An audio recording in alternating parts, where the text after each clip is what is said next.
Hey there, it's Boots Owen here. I've got this washing machine over on its side.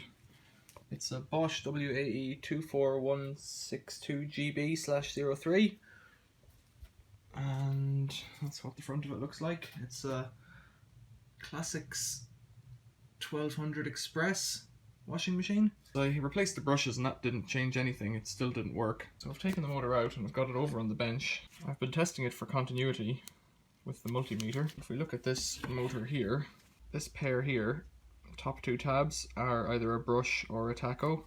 Not a brush or a tacho, they're either a tacho or a coil. I think the bottom two are a tacho or a coil. I think the center two are the brushes. So this yellow wired brush is the third one down. The fourth one down should be this brush over here on the right, but there's no continuity there between the pin and the brush cable.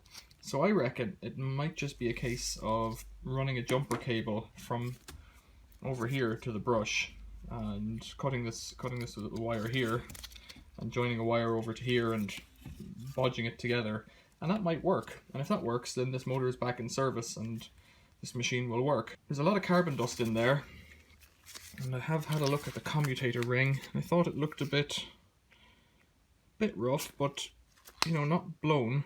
Sometimes you see them and they're completely, one of the little tabs has popped out because it's blown up, and if that's happened, it's probably dead. So what I think I'll do is I'll give this a blowout with the airline first, and then do that little wiring arrangement that I've suggested. Just run a piece of wire across over to here and see if it works. The other thing that I have checked already, but I'll show you again, is an earth continuity test. So there should be no continuity between any of the 6 tabs here and earth. So you can see the number doesn't change from 1 on the multimeter. I've had it in the past with these Bosch motors that you get an earth fault in there somewhere, and typically I think it's been in the field windings around the motor, not in the center. The other thing I should just check is these little tabs here aren't going to earth. No, it's the tabs on the brushes. No. So a blowout and new brushes in it, and maybe it should work. So I've blown it out with an airline and it's a lot cleaner. And what I want to do now again is just check this continuity again. Yeah. Still nothing on that brush. And there's nothing from that this brush over here on the right that you can't just out of camera. There's nothing from that to anywhere else. So let's put the brushes back in and try and do a hot wire job on it. So I have some new brushes here, and you can see the old ones here. They weren't worn down completely. They could be about half this length, but the new ones are a lot longer. So let's get them in. You can see that on the end of this thing here, there's a commutator ring in here, and the brushes come in at an angle. I'm exaggerating it a bit here, but one comes in like this, and the other one comes in above like this. So you've got to watch the shape of the edge here, that it goes in the correct direction. So this side is actually sliding quite freely over here. On the other side it's not, so let's try and get this one in first. This is always a bit of fun because these things, they like to spring out at you. So I wonder if there's an issue with the brush holder on the other side, and it might be a case of taking this machine apart to have a look at that brush holder. There's no simple way to do this, you just kind of have to bundle it up and push it in. But that's it. So you get the tab in there, you hook this thing back on, and you need something to hold it from the other side. That's it, that's in correctly now. So I said the one on the other side, I thought it wasn't sliding in and springing back. See, it's really stiff actually. I could grind a bit off the brush, but I think that's a silly idea until I take this apart and see what's wrong with it. I have spare brush holders for this, so we can do that as well if we need to. Let's get in here. Get them out. And then this should all come asunder. Yeah, And there's a spring washer here, so it's going to be kept in here.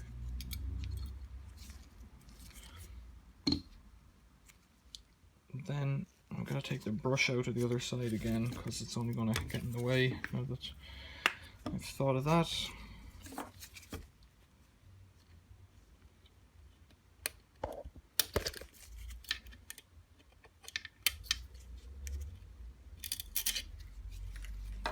Okay, and I want to get in right to the back, so I've got to get this. Does this rotor come off this way?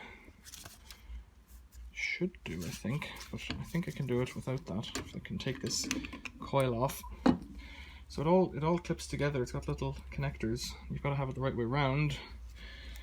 So let's try and keep it like that. So it's got this big plastic connector plate here, and I need to get in under that. Now, which one? I think it wasn't the yellow one, it was the other side. It was this side here. That one's okay. But this one. Yeah, it's this one over here that's bad. And I might be able to get that out just with a screwdriver from above. I don't know if I can get one screw out.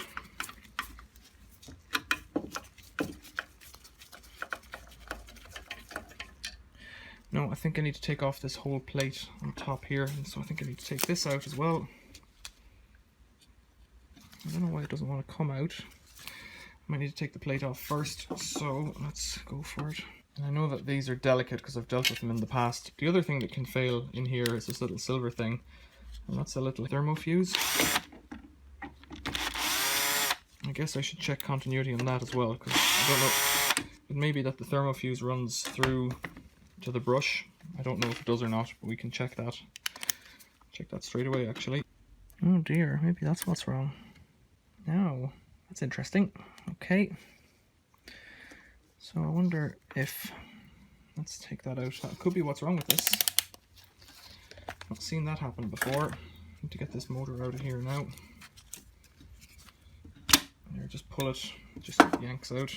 Okay, this should lift out then. Yep.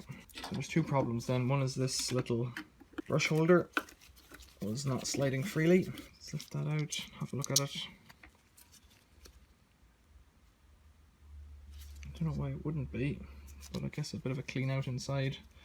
Let's just try that.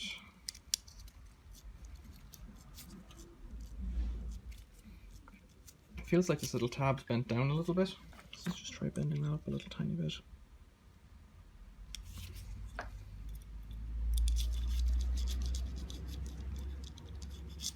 Yeah, it seems to have done it.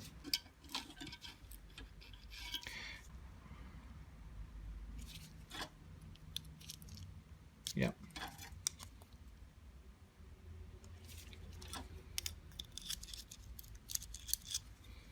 Okay. Yeah, so that's, I'm happy with that. That can go back in then.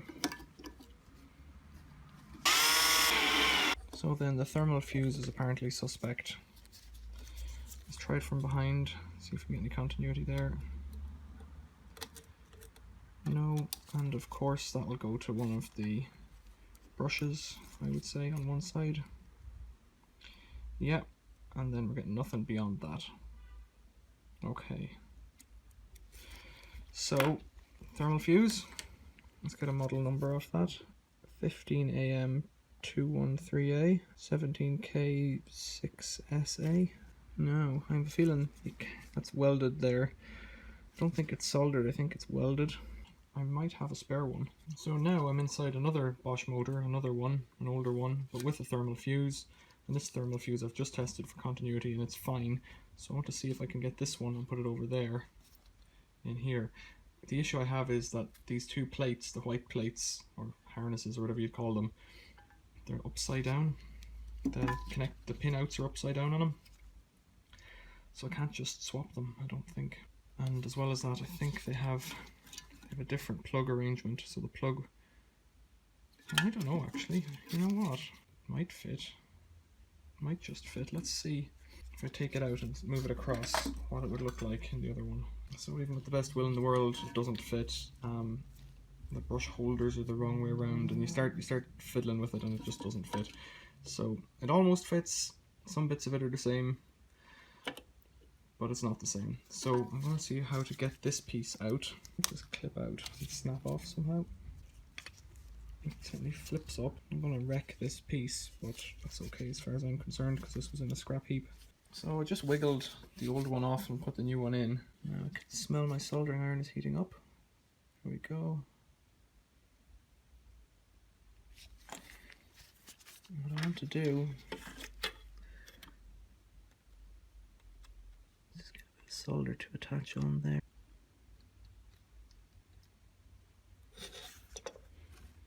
Looks like it might have made a bit of a connection. I'd like it a bit stronger.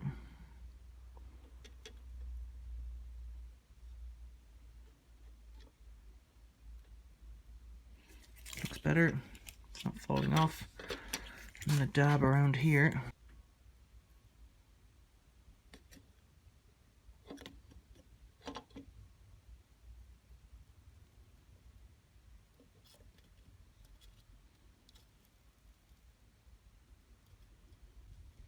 Giant blob on the bottom. Test it for continuity once again.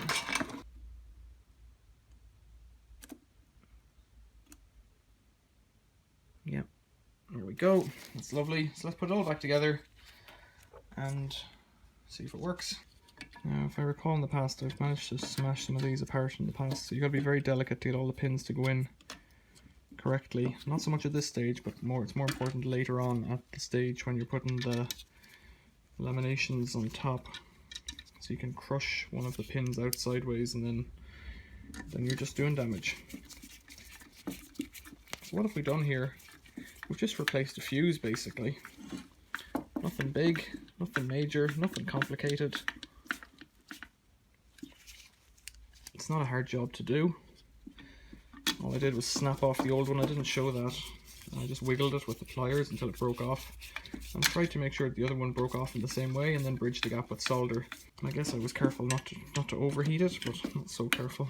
What I could have done in an extreme situation is just put a piece of brass or something across there, or a little blob of solder, so that the fuse is just bypassed. They put fuses in this case it's to protect the motor, because the machine itself will have a fuse as well. Now this is where I need to be careful.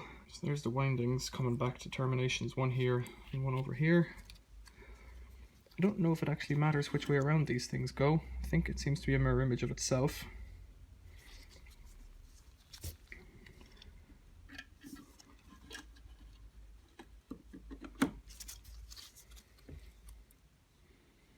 And of course it is only one coil, so those connectors look okay. Next thing is the rotor. Drop that in. Does it come through? Nope. Okay, why is it not going in? Let's pull it out again. Let's have a look. I do not want to break it. I don't see anything stopping it in there. Looks all okay. The only thing that I could do while I'm here is clean up those commutator bars, but yeah, it looks actually like there on that encoder ring something blew at one stage, so it might have gotten stuck and overheated, but it looks okay. Looks like it might run again. I won't really know until I put it all back together. Just give it a bit of a wipe. There's no residue on it, so of course it might have damaged. I don't think you could damage that encoder ring. I don't know. There we go. That feels like we're in and home. Yeah. Next stage is the top with this washer, spring washer in there. There we go. There's a bit of pressure there, you see, because of the spring washer. And 4 screws should hold it all together. So I'll spare you that, and we'll see if it works. Okay, then back again to test for continuity. This was one brush. Is it this one? Yep. And then it was the far away one that wasn't working, and now it is. So I'll put the brushes back in and see if there's continuity across them, because there should be as well. So then the last test that I can do is to check now that there's continuity across the brushes. And there is, which is cool. There's not much more testing I can do on this motor without putting it back in the machine, other than I have a bench arrangement and I don't. So I'll put it back in the machine and see if it works. And get the screws in the back here. And then I'll reconnect these wires. I'll have to put the belt back on as well, so I might as well do that now while it's up on its side. Loop it over the motor pulley, and then very carefully, because the edge around here is very sharp, roll the belt on.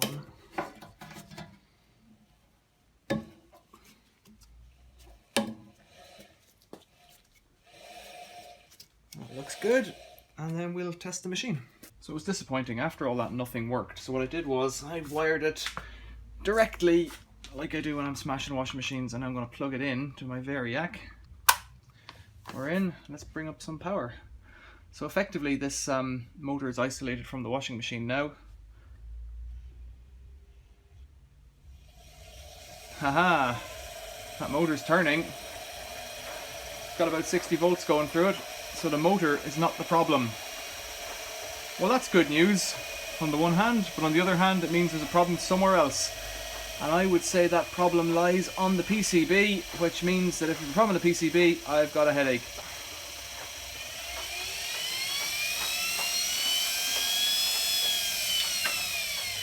If there's a problem on the PCB, I've got a headache, but I've got to have a look at it, and maybe I can fix that. Could just be another fuse of some description.